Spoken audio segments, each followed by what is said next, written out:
Rajula police station 5 ઇસમો વિરુદ્ધ funny ટેપનો ગુનો નોંધાયો। આરોપીઓએ ફરિયાદીને હિંડોળના ગામે બાવળની જાળીમાં મહિલા સાથે પરિચય કરાવ્યો હતો।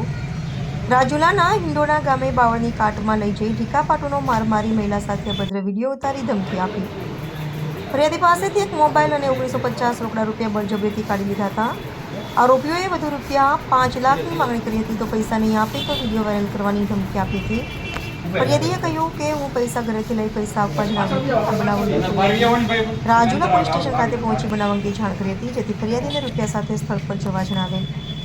રાજુલા પોલીસ ખાનગી ડ્રેસમાં ફરિયાદીની પાછળ ગયેલા ફરિયાદીએ જણાવેલ તે રીતે મહિલા સહિત આરોપીઓ હાજર હતા। રાજુલા પીઆઈ કોલાદ્રા સહિત પોલીસ સ્ટાફ પહોંચતા મહિલા અને આરોપીઓને સ્થળ પરથી દબોચી લીધા હતા। રાજુલા પોલીસે 3 આરોપીઓને ઝડપી પડ્યા હતા અને અન્ય 2 આરોપીઓ ફરાર। રાજુલા પોલીસે તમામ આરોપીઓ વિરુદ્ધ વિવિધ કલમો મુજબ ગુનો દાખલ કરી વધુ તપાસ હાથ ધરી।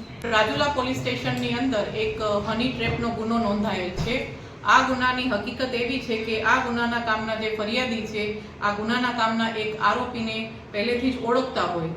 આ આરોપીએ અન્ય આરોપીઓ સાથે મળીને એક પૂર્વ આયોજિત કાવતરું રચ્યું છે કે જેની અંદર ફરિયાદીને હિંડોળા ગામે એક બાવળની કાંટમાં લઈ જઈ ત્યાં એક મહિલા સાથે એનો પરિચય કરાવ્યો છે અને કાવતરા મુજબ દરેક જે અન્ય આરોપી છે તેમણે આ ફરિયાદીને ઢીકાપાટુનો માર માર્યો છે, તેમજ તેને ડરાવી ધમકાવી અને આ મહિલા સાથે એક વિડીયો ઉતારી લીધેલ અને જેને આ ધમકી આપી અને ફરિયાદી પાસેથી તેનો પોતાનો એક ફોન તેમજ રોકડ રૂપિયા 1950 બળજબરીથી કઢાવી લીધેલ છે અને ત્યારબાદ ફરિયાદી પાસેથી આ મહિલાને બાજુમાં બેસાડી અને અન્ય એક વિડીયો ઉતારી અને આ મહિલા સાથેના વિડીયોને વાયરલ કરવાની તેમજ જાનથી મારી નાખવાની એક ધમકી આપી અને જે મુજબ ગુના મુજબ ભારતીય ન્યાય સંહિતાની કલમ 308(5), 115(2), 351(3), 352, 54 અને 61 મુજબ રાજુલા પોલીસ સ્ટેશનની અંદર ગુનો નોંધાયેલ। હવે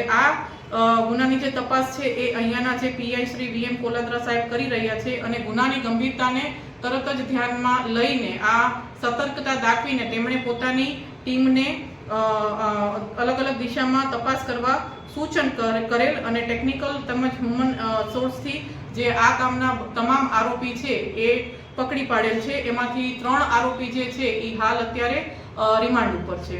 આરોપી કુલ કેટલા છે અને ધમકી કેવા પ્રકારની આપવામાં આવી હતી ને વિડીયો કેવા પ્રકારનો ઉતારવામાં હતો? આરોપી ટોટલ 5 આરોપી છે, જેના નામ છે કરણભાઈ દંતુભાઈ પટાટ, ઉંમર વર્ષ 25, સમીના બેન વાઇફ ઓફ સબ્બીરભાઈ સુલેમાનભાઈ સેલોત, લક્ષ્મણભાઈ વાલેરાભાઈ પટાટ અને જીતેન્દ્રભાઈ ઉર્ફે જીતુ રાઘવભાઈ ચૌહાણ અને દેસુરભાઈ વાલેરાભાઈ પટાટ।